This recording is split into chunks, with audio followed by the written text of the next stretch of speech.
Hello tout le monde, j'espère que vous allez bien. Alors aujourd'hui, vidéo un peu spéciale, je suis à un endroit que je ne connais pas. Je ne sais pas ce que je vais voir. C'est un abonné sur Instagram qui m'a dit viens voir des voitures chez nous, c'est juste incroyable. Tu vas voir, tu vas kiffer. Donc j'ai dit bah pourquoi pas, je ne passe pas loin, allons-y. Allons voir ça, c'est parti, let's go. Bon, je vois juste une porte et une 7R. On va voir. Salut Eric, Salut Kevin. ça va? Bien. Ça va bon? On garde nos distances. Oui, on va laisser nos distances. Tout à fait. Covid oblige. Ouais. Bienvenue chez Ila, Kevin. C'est un honneur pour nous de te recevoir ici. Bah, merci pour l'invitation. Qu'est-ce que tu as à me montrer aujourd'hui? Que de la GTR. Ah, que bon, de la bah. GTR, que de la GTR. Un atelier tout GTR. D'accord, bah, je vois qu'il y a quelques beaux monstres.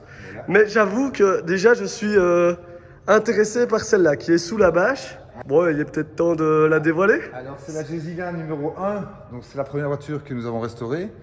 Elle était entièrement refaite, carrosserie, moteur, suspension, frein, tout est refait de A à Z. On met énormément de soins, beaucoup de travail, beaucoup de passion évidemment, parce que GTR c'est de la passion avant tout.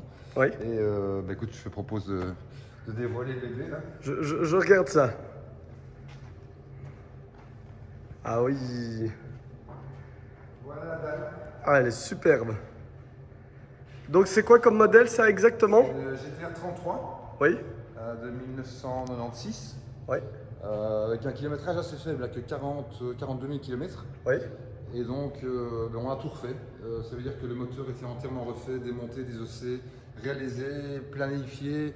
On a forgé le moteur et c'est d'ailleurs ce qu'on fait avec toutes nos voitures, c'est qu'on va toujours forger le moteur pour garantir sa longévité. On va absolument, pour les voitures de route, les remettre en état d'origine. Ouais, Aussi bien ok, en termes de d'accord. qualité qu'en termes de qualité de pièces et des pièces originales. Quand c'est possible et surtout quand c'est nécessaire. Si on trouve mieux sans dénaturer le produit, on change. C'est effectivement ce qu'on fait avec les bielles et les pistons, puisqu'on met des bielles et les pistons forgés qui ne sont évidemment pas Nissan. Ouais. Et donc, c'est pour améliorer le produit, non pas pour le dénaturer. Mais notre D'accord. objectif est vraiment de les remettre en état d'origine, avec une écu d'origine. On sait que les GTR ont été plus que tunés partout dans le monde. C'est le moins qu'on puisse dire. C'est sûr. C'est vraiment une voiture les plus tunées au monde. Nous, on part de la version d'origine et on veut qu'elle soit d'origine. D'accord, ok. Après, ce que les gens voudront en faire, ce sera entre guillemets plus notre problème. Mais en tout cas, nous, on veut donner un produit qui est 100% d'origine. Ok, d'accord. Et qui est en parfait état. Bon d'accord, on va parler un petit peu de ce modèle. Ouais. Donc c'est une quelle année? C'est une 96, donc le modèle R33. Oui. Quand on regarde les Nissan GTR, en fait, il y a eu une évolution plus dans le design que dans la conception. On a une 32 qui est là derrière, qui est la noire. On a une 33 ici et une 34 là dans le fond. En réalité, la base du moteur est toujours la même. D'accord. C'est le moteur qui est dénommé le moteur RB26, qui est un Oui. 2 litres 6 cylindres, Oui. biturbo, qui à l'origine officiellement délivrait 280 chevaux, mais en réalité 330. C'est une question de législation interne au Japon par rapport à la dangerosité des voitures rapides. Et donc d'origine, elle a 280 chevaux. Si on enlève la bride du turbo, elle a 330 chevaux d'origine. C'est un moteur biturbo de l'époque. Ceci dit, c'est ce qui a quand même permis à cette voiture, à chacune de ses apparitions, de gagner en compétition. Pour la petite histoire, pour ceux qui ne le sauraient pas ou qui ne s'en souviennent plus, première apparition aux 24 heures de Francorchamps, une seule fois d'ailleurs en 91. La Nissan Skyline GTR 32 a gagné avec 21 tours d'avance sur la première Porsche, 40 tours d'avance. L'humiliation. Voilà, sur la première Wow. BMW M3 Evolution. Et donc, c'est ce qui fait que cette voiture a une mauvaise réputation, pas dans le sens où elle était mauvaise, mais dans le sens où elle détruisait un peu la concurrence. Elle a gagné 3 fois le championnat d'Australie, 4 fois le championnat du Japon, d'affilée. Donc, en fait, de 1990 à 1994, cette voiture a absolument tout gagné. En 95 ou 96, de mémoire, je suis plus sûr de l'année, la R33 Le Mans a couru aux 24 heures du Mans, en n'étant pas un proto bien entendu, a terminé 10e au général devant la première Ferrari F40. Je mets à la place celui qui a préparé sa F40 pour les 24 heures du Mans, qui s'est fait battre par une Nissan. Ouch. Ça devait faire un peu mal, mais bon, c'est l'histoire de cette voiture. Waouh, énorme, énorme. Donc ici, on voit que le volant Et à droite. est à droite. Est-ce que tu fais aussi la conversion, par exemple, volant... Non, alors il y a eu en fabrication japonaise, il n'y a eu que des volants conduits à droite. D'accord. Il n'y en a eu absolument aucune conduite à gauche. D'accord. Les seuls qu'on trouve dans le monde sont des gens qui ont fait la conversion eux-mêmes. D'accord, ok. Donc c'est de nouveau ça dénature le produit. Ok. Et donc effectivement, ces voitures ne sont qu'avec conduite à droite. Ok, ok. Bon, on va faire le tour un petit peu extérieur. Donc, on voit, bah, on va dire, les phares qui sont assez simples. Oui. Ce logo, qui est toujours là, même sur les nouvelles. Hein, exactement, c'est toujours le même logo. Ce qui a disparu sur les nouvelles, c'est le nom Skyline. Les nouvelles ne sont plus les Skyline, ce sont simplement ce sont des GTR, mais pas Skyline. Ouais. Donc c'est ce qui différencie les voitures jusqu'à 2003 de celles qui sont construites maintenant dans la série des R35. Qui sont d'ailleurs plus du tout la même autorisation, parce que maintenant on est sur un V6 biturbo, sur la 35, alors qu'ici on est sur un 6 en ligne biturbo. Peut-être ouvrir le carton. Allez, vas-y.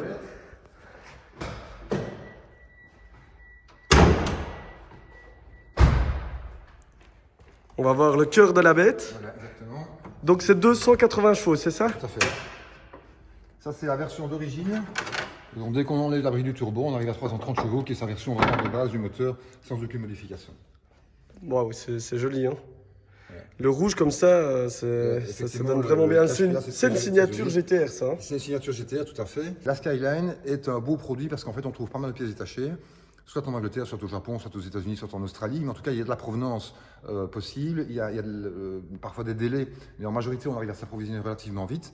Et donc, ça veut dire que c'est aussi un gage de pouvoir répondre rapidement à la demande et à la restauration des véhicules. Moi, j'ai vraiment découvert les GTR grâce au Fast and Furious sur les films.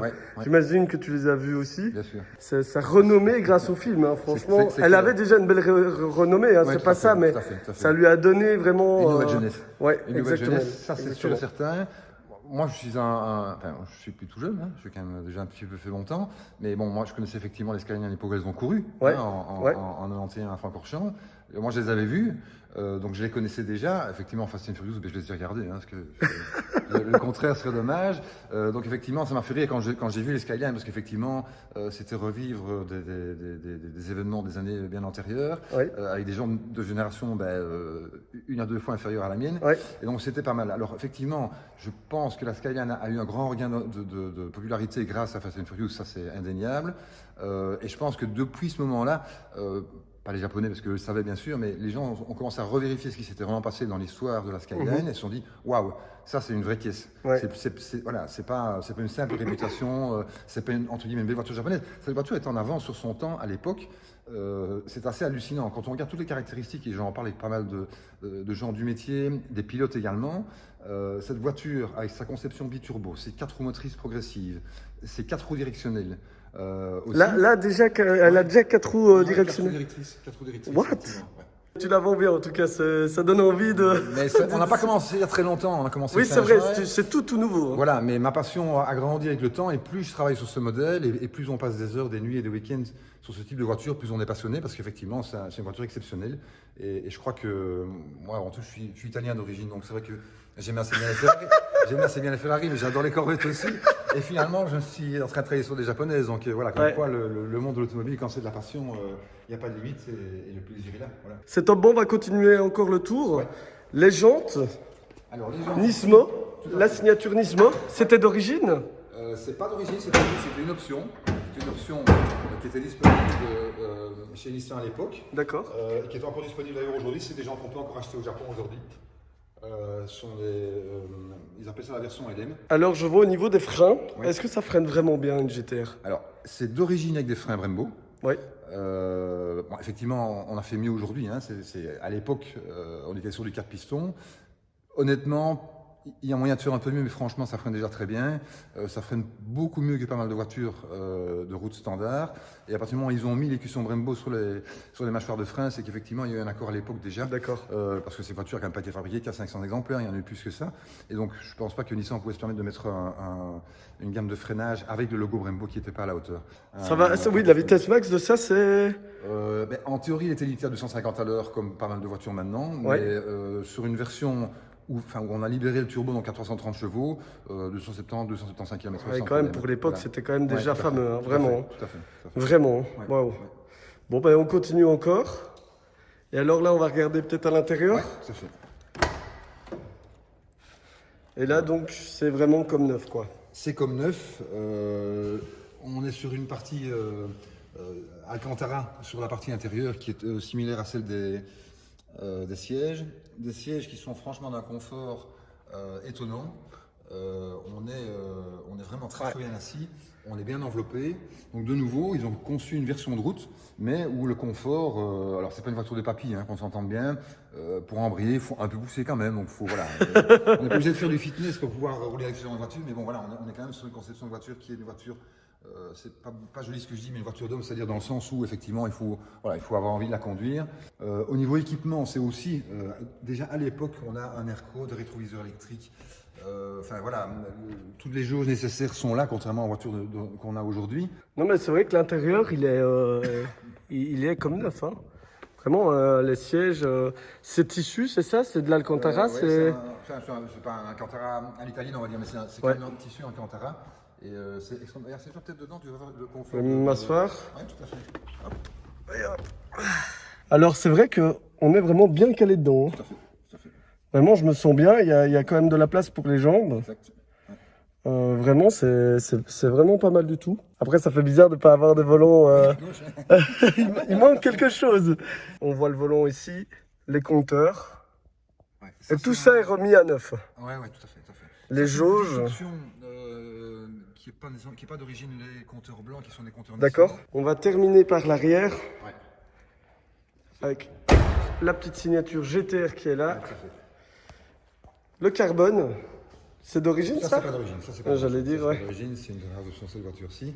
On a un rétroviseur sur la lunette arrière, un essuie-glace sur la lunette arrière, ce qui est pas mal. Effectivement. Pour un long couplet, c'est assez rare. Elles n'ont pas toutes, mais ça faisait partie des options en fait d'origine chez Nissan, c'était cet essuie-glace sur la lunette arrière. Les phares ici, évidemment. On voit l'arrière. C'est une marque italienne. À l'époque, si on regarde les 360 Modena. Oui, même les 308 déjà à l'époque, 308, 328, 348 avaient ces feux ronds à l'arrière. Bon, c'est pas exactement les mêmes bien sûr. C'est une signature qu'ils ont conservée. Elle est modifiée maintenant sur les 35, mais enfin ça reste une signature pour les 32, 33 et 34. L'arrière est vraiment très très beau. Hein. Il y a une petite particularité, ça dérange pas mal de monde, il faut s'y faire, c'est qu'on ne sait pas mettre une plaque standard européenne, donc on est obligé de mettre une plaque rectangulaire. Un peu comme une moto quoi. Voilà, exactement, tout à fait. Et alors les pots d'échappement, bon ici on a gardé... l'échappement il est incroyable, je ne sais pas si on se rend compte de la taille de l'échappement, mais regardez mon poing, voilà. Facile. On est sur du 3 pouces Facile. en moyenne. On est sur du 3 pouces en moyenne. Et on en a reçu une, la noire qui est là. En fait, l'échappement était de 4 pouces. Donc là, ça devient vraiment un monstre. C'est quasiment impossible de trouver encore une ligne Skyline qui soit une ligne tout à fait standard. Ou alors, elle coûte 2 fois le prix d'une ligne normale, ça devient un peu ridicule. Donc, ce qu'il faut, c'est une ligne avec pot catalytique qui fasse un bruit, donc de décibels acceptable. Mais on a apprécié effectivement du 6 en ligne qui est un bruit magnifique. Et, je te remets le moteur en marche? Vas-y, oui, vas-y. Ça va être agréable, je le sens.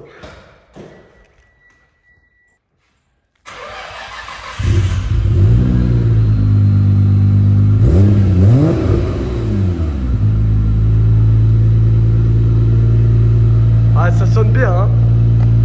Ça sonne très très bien. On s'entend moins bien, mais on a un beau petit son quand même. Exactement. Voilà. Exactement. Ça sonne bien.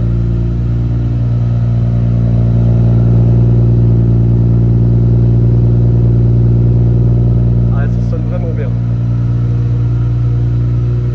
Est-ce que tu sais ouvrir le coffre pour moi? On va voir un petit peu si on peut partir en balade en GTR.